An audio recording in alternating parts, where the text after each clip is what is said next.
मानव सब एक समाना, नहीं को ऊंच न नीच संविधाना। सज्जन श्रमिक ज्ञानी और सदाचारी, सब मानुष पूजन के अधिकारी। यही चीज मैंने अपने घर के बरामदे में लिखा है।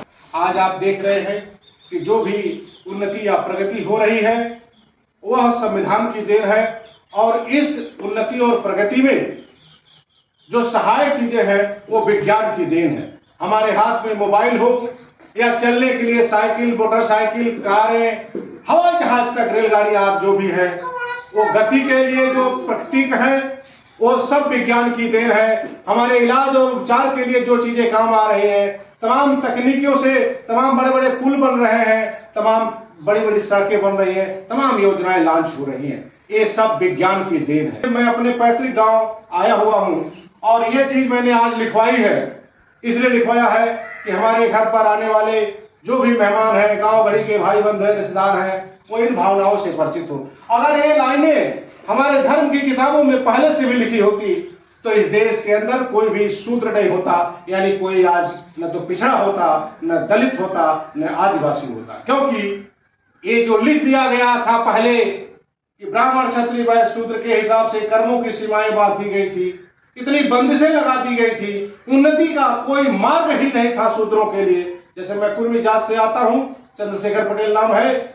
आज जो कुछ पढ़ लिख करके हम लोग आगे बढ़ने का काम किए हैं, ये आगे बढ़ने का काम नहीं हो पाता, क्योंकि संविधान ने अधिकार दिया है और धर्म ने बंदिशें लगा दिया था कि तुम केवल 3 वर्णों की सेवा करोगे, तुम्हें कहीं समानता नहीं मिलेगी, ना ही तुम कोई व्यवसाय करोगे। आज संविधान की देन है कि शूद्र वर्ग के आने वाले सभी लोग, छूत अछूत जो भी ये सब धर्मों ने बनाया था, किसी विज्ञान की किताब में हम शूद्र घोषित नहीं किए गए, हम किसी भूगोल, इतिहास, आज तमाम किताबों में शूद्र नहीं घोषित किए गए। हमें शूद्र की उत्पत्ति हमारे जो ग्रंथ रहे हैं, जो वेद है, पुराण है, तमाम चीज है, उसी में शूद्र लिख करके हमको पिछड़ाया गया और कर्मों के छोटे कर्म करके हम कितना दिन तक अपने आप को उन्नति के मार्ग पर ले जाते। इसलिए हमारे पिछड़ेपन का, हमारे दलित होने का, ये जो भी कारण है ये धार्मिक कारण है, और धर्म की उन बंदिशों को हम तोड़ रहे हैं, संविधान के अधिकार से तोड़ रहे हैं, शिक्षा ग्रहण कर रहे हैं, कोई भी व्यवसाय कर रहे हैं। तो व्यवसाय पहले वैश्य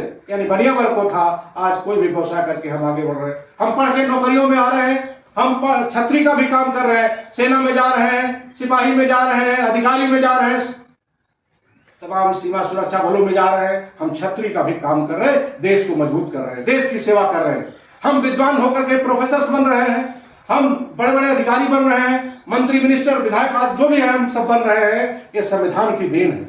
वरना आज भी धर्म की पक्की, अगर कोई पिछड़ी जात का, दलित जात का धर्म को लेकर ज्यादा झंडा उठाना चाहता है तो उसको शिक्षा ग्रहण नहीं करनी चाहिए, क्योंकि धर्म ने तुम्हें शिक्षा ग्रहण करने का अधिकार नहीं दिया है, धर्म ने तुम्हें व्यवसाय करने का अधिकार नहीं दिया है, धर्म ने तुम्हें सेना, पुलिस आदि में जाने का अधिकार नहीं दिया है, अधिकारी, कर्मचारी, वैज्ञानिक आदि बनने का अधिकार नहीं दिया है। तो धर्म की उन बंदिशों ने इस संविधान ने तोड़ा है, हमें भी सारे राष्ट्र के मुख्य धाराओं से जोड़ा है। आज हम आगे बढ़ रहे हैं। जो परिवार में सबसे पहले जगता है वो परिवार के अन्य सदस्यों को जगाता है। हमारे महापुरुषों ने जो पहले जगह, वो पिछड़े, दलित, शोषित, वंचित को अधिकार दिलाने के लिए, देश की मुख्य धारा में उनको भी शामिल करने के लिए तमाम अधिकार दिए हैं। और बाबा साहब डॉक्टर भीमराव अम्बेडकर ने संविधान लिखने के दौरान ये सारी व्यवस्थाएं सुनिश्चित की है कि इस देश का दलित, इस देश का पिछड़ा, इस देश का किसान यानी मजदूर, जो भी है शोषित, वंचित है, इन सबको मुख्य धारा में पहुंचाने का काम भारत का संविधान करता है। तय हमें करना है